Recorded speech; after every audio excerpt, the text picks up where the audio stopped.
আশ্রমের তরফ থেকে আপনাদের সকলকে দূরদর্শনের টিমকে আন্তরিক স্বাগত জানাচ্ছি। আমি স্বামী ককুলানন্দ। আর বিশেষ দিন জগন্মাতা সারদা দেবীর জন্মতিথি। জয়রামবাটিতে, বেলুড় মঠে, উদ্বোধনে বিভিন্ন জায়গায় বিশেষভাবে মায়ের পূজার ব্যবস্থা হয়েছে। হাজার হাজার লোক এসব তীর্থস্থানে তারা যাবেন। একটা কথা আমার মনে আসছে, জগন্মাতা সারদা দেবীর জন্মতিথিতে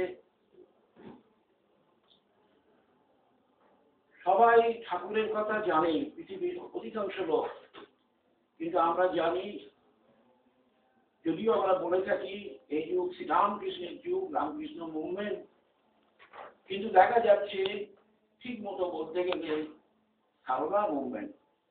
কিছুদিন আগে আমাদের এখানে সারদা মঠের প্রেসিডেন্ট জগদ্ধাত্রী পুজো উপলক্ষে এসেছিলেন শ্রদ্ধা মাতাজি। তিনি এই কথাই ভক্তদের কাছে বলছিলেন। রোমারোলা তার জীবনীতে লিখেছেন,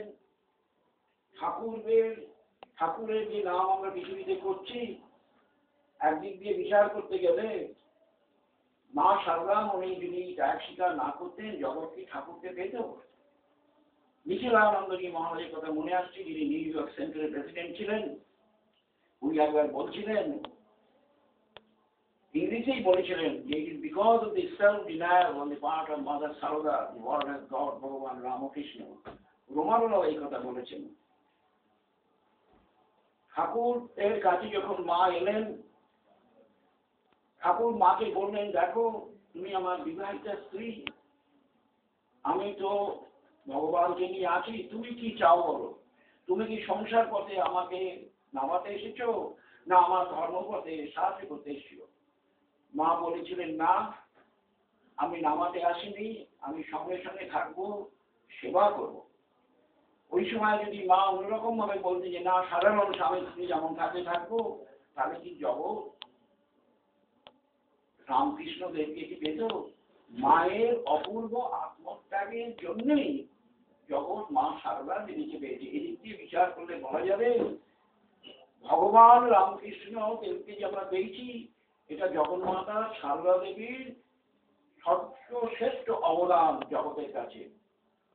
আজকে এখানে বহু ভক্ত আসবে, এখানে যারা রয়েছেন একটা ছোট ফটো, ওরা ফটো তুলছেন। আমার সৌভাগ্য হয়েছিল পরম পূজ্যপাদ শান্তানন্দজি মহারাজ, যিনি মায়ের সন্তান ছিলেন, তার সেবা করার।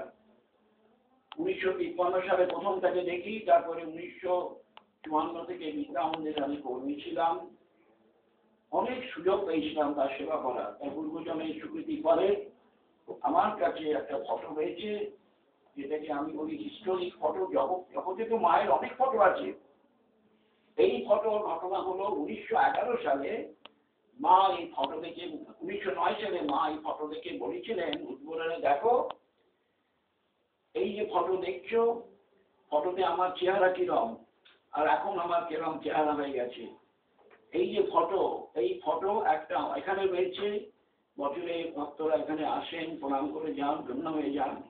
আরেকটি ফটো, ঠিক এই ফটোই অদ্বৈত আশ্রম বারাণসীতে মন্দিরে নিত্য পূজা হয়ে থাকে। আজকে বহু ভক্ত এখানে আসবেন। আজকে আমরা মার কাছে এই প্রার্থনাই করবো, মায়ের একটা কথা যদি আমরা মনে রাখি, মা বলেছেন যদি শান্তি পেতে চাও কারো দোষ দেখো না, জগৎকে আপনার করে নাও, তাহলে আমাদের এই যে মায়ের নামে এখানে আসা সার্থক হবে। মা সকলে মঙ্গল করুন, এই প্রার্থনা।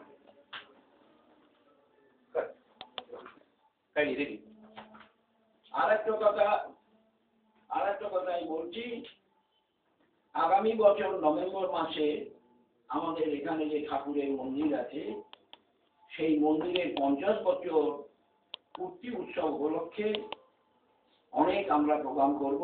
পরম পূজ্যপাদ প্রেসিডেন্ট মহারাজেরও আসার কথা আছে, উনি বলেছেন শরীর ভালো থাকলে নিশ্চয়ই আসবো। পূজ্যপাদ রঘুনাথজি মহারাজের সময় এই আশ্রমের অনেক উন্নতি হয়। এখন যে মন্দির দেখছি, অডিটোরিয়াম, সাধু নিবাস, লাইব্রেরি, সব তার অবদান। সময় পূজ্যপাদ শঙ্করানন্দজি তদানীন্তন মঠাধ্যক্ষ এসে ঠাকুরের প্রাণ প্রতিষ্ঠা করে গেছিলেন। মন্দিরেতে ঠাকুরের ছবি থাকতো। ঠাকুরের কৃপায় আমাকে যখন কর্তৃপক্ষ এখানে নিয়ে এলেন 1986 সালে, অনেক ভক্ত এসে বলতো, মহারাজ মন্দিরে শুধু ঠাকুরেরই ফটো, ঠাকুরের বিগ্রহ, মা স্বামীজি নেই কেন?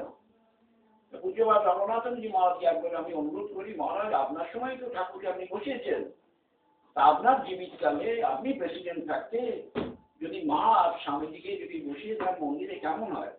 মহারাজ কৃপা করে এসে বসিয়েছিলেন। আজকেও মন্দিরে সুন্দর সাজানো হয়েছে।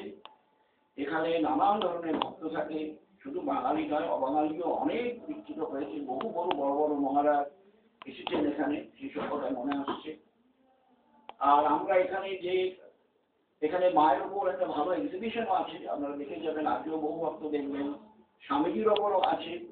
স্বামীজির এক্সিবিশন পরম পূজ্যপাদ ভূতিষ্ঠানন্দজি যখন এসেছিলেন কৃপা করে প্রেসিডেন্ট, উদ্বোধন করে যান। একটা ঠাকুর মা স্বামীজির যুগ, তো দিল্লিতে শুধু একটাই কেন্দ্র, তাই সবাই এখানে আসেন। আর আমাদের এখানে দেখেছি, আমাদের রেকর্ডে যত ভক্ত সমাগম হয় মায়ের তিথি পুজোতে সবকে ছাড়িয়ে যায়। এমনও ভক্ত আসেন ভোরবেলা 2টোর সময় চান করে, যে মঙ্গলারতি যারা মিস করবেন না। এখানে মন্দির আছে, আর লাইব্রেরি আছে, ইউনিভার্সিটি লাইব্রেরি আছে। সম্প্রতি আমরা কম্পিউটার ট্রেনিং সেন্টার চালু করেছি। কারোলবাগে আমাদের টিভি ক্লিনিক আছে, মেডিকেল সেন্টার আছে। এছাড়া ভ্যালু এডুকেশনের উপর দেশের খুব দুর্দিন, খাঁটি মানুষের খুব অভাব।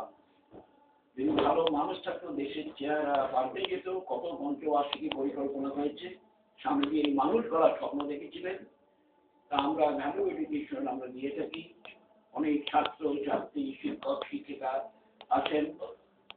এইরকম নানান রকম এখানে। আর আমরা গ্রামে গ্রামেও মোবাইল ডিসপেন্সারি ভ্যান নিয়ে যাই। এরকম নানানভাবে সেবা কাজ চলছে। আর আগে আমাদের যে শোরুম ছিল সেটা ছোটভাবে ছিল। পরম পূজ্যপাদ রঘুনাথজি মহারাজ কৃপা করে এই শোরুমটাকে বড় করে দিয়ে গেছেন। তাতে বহু আমাদের যে রামকৃষ্ণ বিবেকানন্দ যে সাহিত্য, তারও খুব প্রচার হয়। এবং আমাদের একটা মোবাইল বুক সেল ভ্যান আছে, গ্রামে গ্রামে বিভিন্ন জায়গায় যখন কোনো ফাংশন হয় তারা আমাদের আহ্বান করে। আমাদের বুক সেলের যিনি ইনচার্জ, তিনি সব ব্যবস্থা করেন। সঙ্গে থেকে নানান রকম সেবামূলক কাজ চলছে। আবার আমি প্রার্থনা করছি ঠাকুর মা স্বামীজি আমাদের সকলকে শুভবুদ্ধি দিন। জয় ঠাকুর, জয় মা, জয় ঠাকুর। গান বাজিয়ে না, এটা